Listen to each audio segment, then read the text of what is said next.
Bonjour à tous. Aujourd'hui, je vous propose de faire un accessoire qui ne va pas nécessiter l'utilisation d'une imprimante 3D. Avec quelques éléments, vous allez pouvoir construire Aspimatic.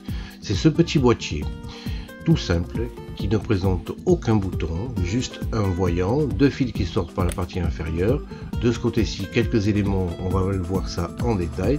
Et de l'autre côté, une simple prise. Cet accessoire va vous permettre de mettre en marche automatiquement l'aspiration en début d'usinage et celui-ci s'arrêtera également de façon automatique.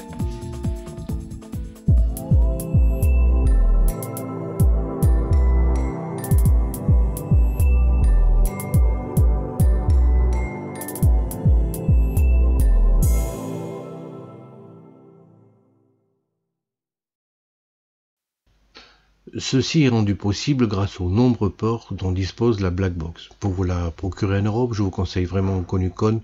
Le responsable est très sympa, il répond aux mails, les prix sont tirés, les envois sont rapides et vous recevez les dernières versions à chaque fois. On va voir aujourd'hui ce que l'on peut faire avec par exemple le port Coolant. Les plus perspicaces d'entre vous auront sans doute remarqué que Aspimatic était en fait un boîtier double prise. Celui-ci est de marque Lexman. Je voulais un système en effet qui ne prenne pas trop de place. Vous commencez par retirer les deux blocs de prise à l'intérieur du boîtier. On va en conserver une seule. Celles-ci sont fixées avec des fils juste avec pression. C'est facile à sortir. Enfin là c'est un petit peu dur parce que les câbles sont épais. Et c'est facile à remettre en place. Nous allons repositionner une seule prise dans le montage qu'on va faire. Elle se positionnera du côté gauche. Veillez à ce que l'entrée des câbles soit du côté droit et qu'il n'y ait rien dans cet emplacement. Vous retirez le joint en caoutchouc et il va falloir également diminuer la hauteur de la prise qui n'est pas utilisée. Alors le cœur du système, ça va être un relais statique monophasé. Choisissez le de bonne qualité, celui-ci accepte de 3 à 32 volts en continu en entrée et en sortie il peut aller jusqu'à 480 volts en alternative. Vous avez également un petit refroidisseur à l'arrière. Le problème c'est qu'il ne rentre pas dans la boîte. Bon, donc il va falloir un petit peu la retravailler. Et pour ça, je n'ai pas de technique vraiment à vous proposer. J'ai essayé avec un cutter, j'ai essayé avec cet outil. En fait, il faut y aller doucement et retirer toutes les parties qui peuvent vous gêner. Également avec la Dremel en ponçant. Mais comme je vous disais, je n'ai pas de solution idéale. Voilà tout ce que j'ai utilisé. Un gros cutter, un petit cutter, la Dremel, également cet outil que j'utilise pour les impressions 3D, c'est un Modify 3D qui permet d'arranger un petit peu les impressions. Enfin, au bout d'un moment, on y arrive et vous arrivez à fixer votre relais dans la position horizontale dans la deuxième partie de votre boîtier. Mais c'est pas encore fini, il faut diminuer la hauteur de la prise qui n'est pas utilisée. Alors le plus facile c'est quand même avec un cutter. J'avais essayé par dessus mais c'est pas très pratique, vous pourrez le couper beaucoup plus facilement par en dessous. Une fois que vous avez sorti la partie centrale, bon il vous suffit juste d'araser un petit peu la prise pour que rien ne dépasse vraiment. Voilà, là ça devrait le faire. Maintenant, vous allez vérifier que tout rentre correctement et qu'il n'y ait pas de gêne lors de la pression avec le couvercle. Voilà, ça le fait, c'est bon. Voilà, votre boîtier est pratiquement fini. Alors, ça va donner ça une fois en place. Alors, vous voyez que le voyant rouge du relais est visible sur le haut. Ça va nous permettre d'indiquer effectivement que le système est sous tension. Alors le couvercle au-dessus du relais, on va le travailler un petit peu pour faire des petits trous qui permettront la circulation de l'air et un trou pour le voyant. Vous dirigez votre tête avec l'interface, mais alors là j'y suis allé un petit peu fort. En fait il faut diminuer un petit peu le jog lorsqu'on approche. Bon, c'est des erreurs que vous ferez sûrement aussi et voilà. Avec un mouvement de jog à 5%, on approche tout doucement du point central du cercle qu'on a dessiné sur le boîtier. Un Z-probe, mais je ne sais pas si c'est une bonne chose. Je crois qu'il vaut mieux faire un Z-probe à l'œil en posant la mèche directement sur le plastique.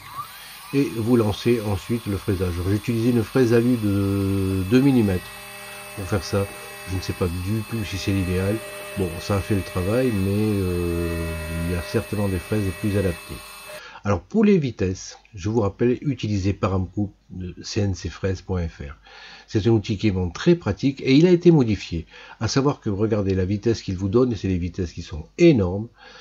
Mais il y a ensuite des résultats corrigés. Par exemple, pour la broche, la mienne fait 24 000 tours minute et je peux de fait utiliser cet outil. Alors vous pouvez le diminuer sur le moteur d'origine de la Genmitsu, il est à peu près 12 000 tours minute. Vous voyez que vous avez toutes les valeurs qui sont corrigées. Cet outil vous permet de faire varier la vitesse de la broche de 5 000 tours par minute jusqu'à 24 000 et vous obtenez automatiquement toutes les valeurs corrigées pour chaque mèche que vous utilisez. Vous avez également les dernières évolutions de Paramcoup. C'est un outil vraiment que je vous conseille. Bon, pendant ce temps-là, l'autre continue son travail. On arrive maintenant à la fin.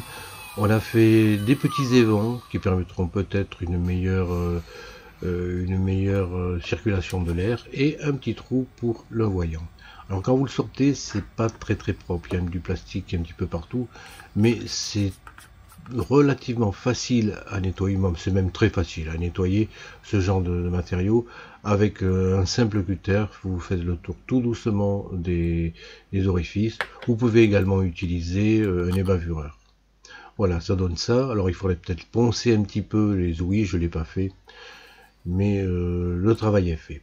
Bon, ensuite prenez votre relais et vous dessinez sur un carton sa surface, de manière à avoir un patron. On découpe le patron et vous allez ensuite le mettre au dos du boîtier. Ça va nous permettre de faire un trou pour installer un radiateur. En effet, le 220 volts sur des relais, ça fait chauffer quand même les relais, même les relais de bonne qualité. Et je pense qu'il ne faut pas lésiner là-dessus. Il faut vraiment faire attention avec le risque de chaleur et le risque bien sûr d'incendie.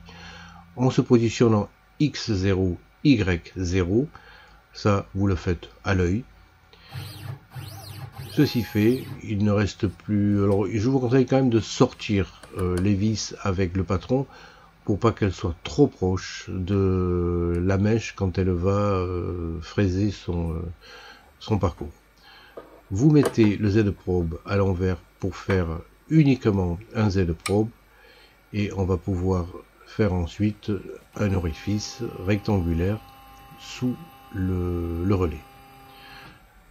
Alors quand j'ai lancé, bien sûr, je me suis un petit peu trompé dans mon G-code d'origine et effectivement là je démarre un petit peu pas au bon endroit. Bon, j'ai arrêté un petit peu la manip, mais au bout d'un moment j'ai réussi à faire mon carré. Voilà ce que ça donne. Alors c'est pas très propre, mais tout sera caché, donc le résultat final sera correct. On positionne le relais, vissé en place, et voilà, c'est presque fini. Donc l'emplacement où l'on va pouvoir mettre un radiateur pour refroidir le relais. Alors je vous conseille également de faire très attention lorsque vous réalisez des câbles. Si vous faites des câbles vraiment propres, ça fait une source d'incident en moins et une source de panne en moins. Mettez des petites cosses à sertir au bout de chaque câble, ça vous donne un joint électrique très fiable et surtout solide. Une fois que vous avez serré la cosse avec la pince à sertir, le fil tient très bien et il n'y a pas de risque de petits bouts de fil électrique qui partent à droite à gauche. Faites-le. Bon, pour le look, vous pouvez mettre une gaine thermo-rétractable, ça donnera un câble beaucoup plus fini. Vous voyez, il suffit juste de chauffer avec un canon à chaleur la gaine rétractable et voilà le résultat final que vous avez. Vous avez un câble qui est vraiment correct. Il ne reste plus qu'à le mettre sur la petite cosse qui va se brancher sur la black box. Voilà, votre câble est vraiment très propre. Bon, maintenant on va faire les connexions. Alors pensez à faire passer les fils dans le petit support en caoutchouc qui va venir s'insérer sur le côté du boîtier.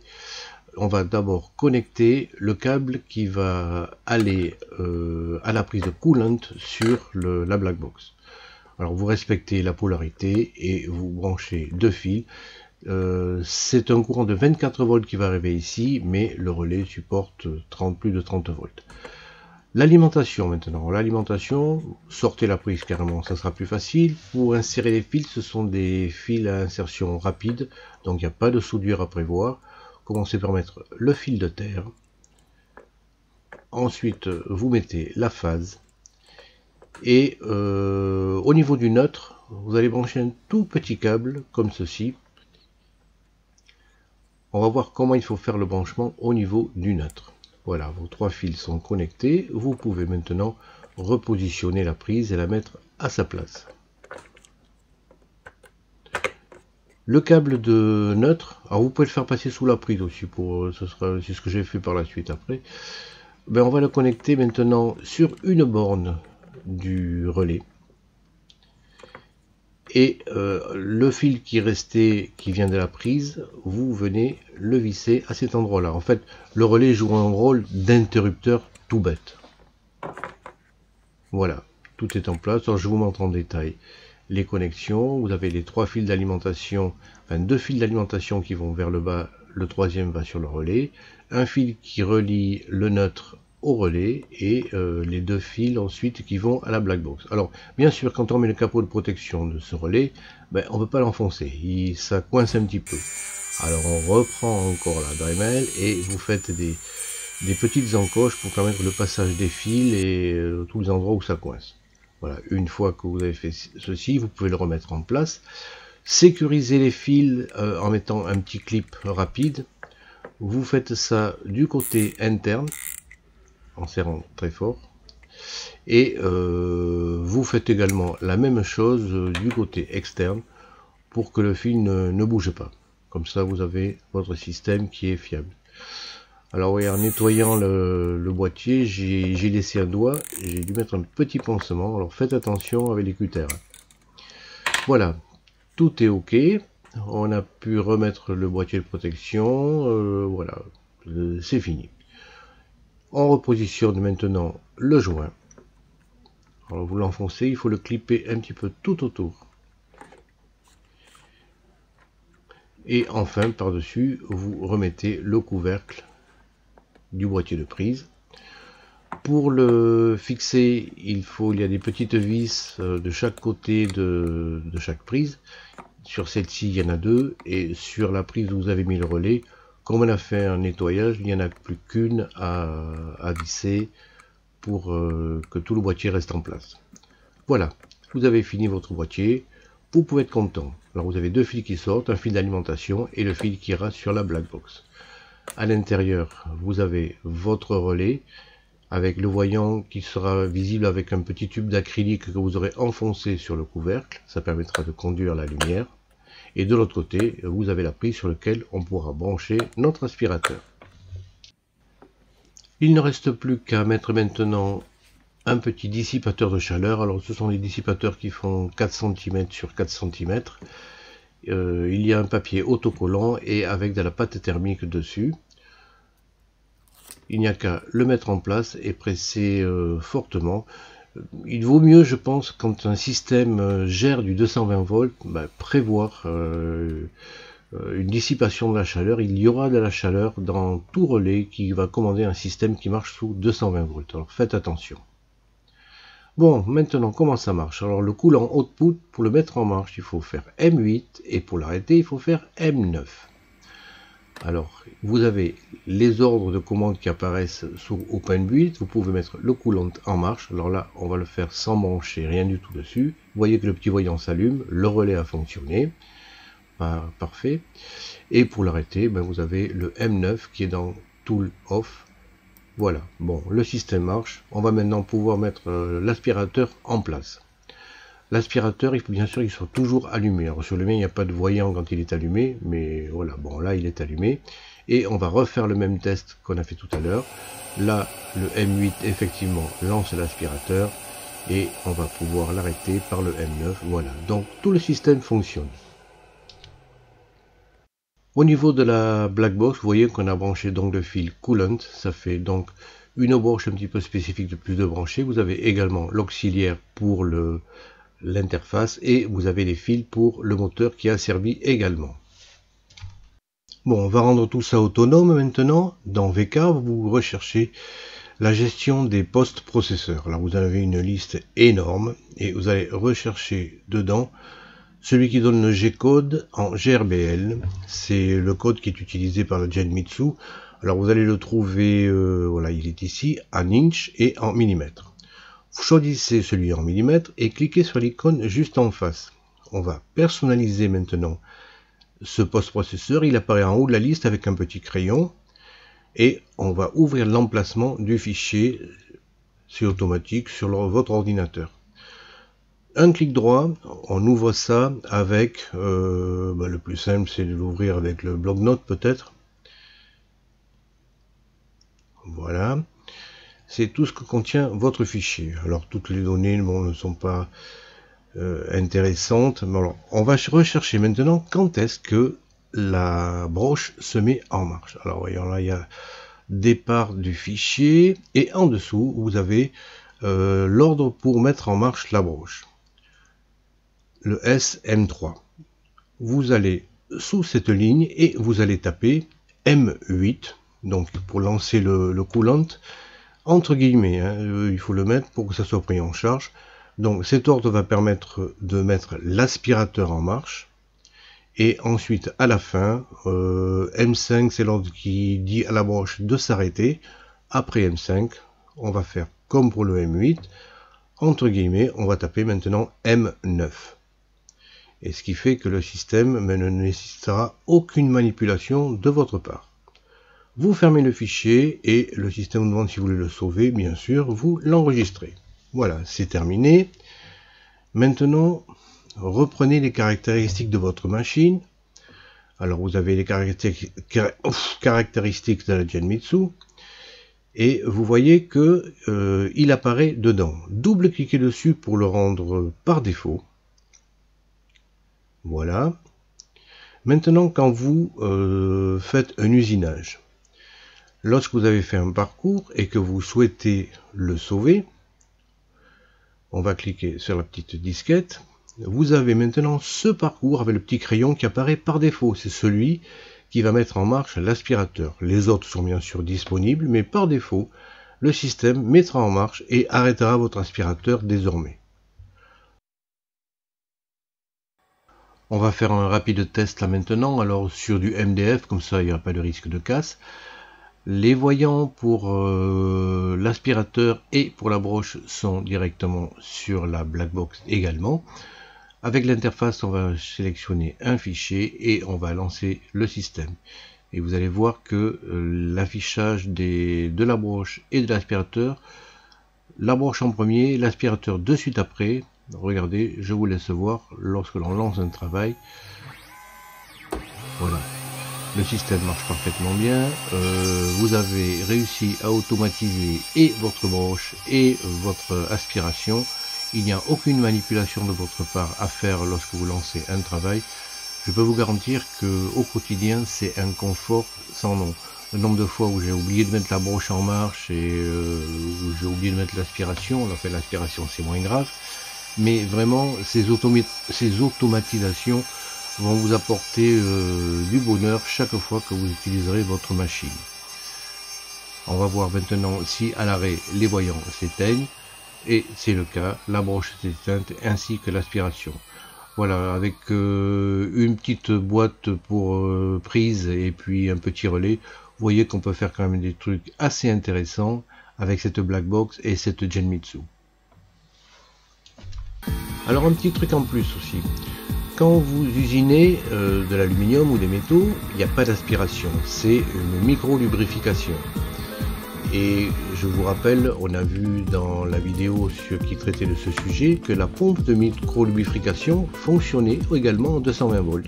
Il suffit donc de débrancher l'aspirateur et de mettre la pompe à sa place pour que tout le système soit également automatisé. Voilà, On a donc le branchement maintenant. Il nous reste encore des connecteurs à tester, D, door switch, E, servo, F, relay. Bon, mais je sais pas trop ce qu'on va en faire, mais bon, les idées vont venir, ne vous inquiétez pas. Vous verrez qu'après avoir réalisé tout ceci, vous serez très content de votre système global. On va d'ailleurs faire quelques usinages pour voir son efficacité et si c'est pratique. Et je vous dis à la prochaine.